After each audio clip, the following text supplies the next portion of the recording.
આણંદ નગરપાલિકા આવવા માટેનો મારો મુખ્ય હેતુ અને મારી ફક્ત ને ફક્ત રજૂઆત એ જ છે કે તુલસી ગરનાળું ઘણા 7 વર્ષ સુધી બંધ રહ્યું.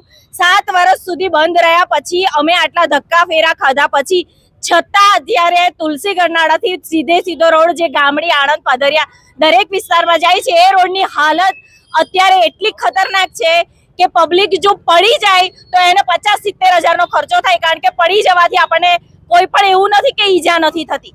હાડકું ભાગે એટલે 50-60 હજાર આપણે સીધા દવાખાનામાં નાખવાના.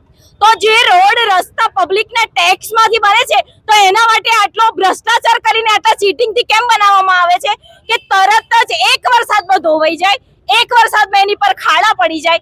શું પબ્લિકને એના માટે રજૂઆત કરવાની કે ભાઈ પણ જ્યારે કોઈક સાહેબ આવવાના હોય, કોઈક સામાજિક કાર્યવાહી થવાની હોય અથવા તો કોઈક કમિશનર દ્વારા અમે જ્યારે એમને જાણ કરીએ છીએ ત્યારે જ ફક્ત ને ફક્ત કામ થાય છે, તે પણ ફક્ત ખાડા ભરીને.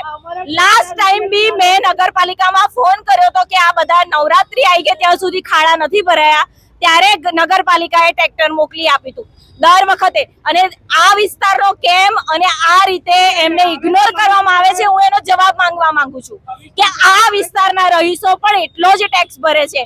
દરેક વિસ્તારના બીજી બધી જગ્યાના રસ્તા આવા નથી હોતા.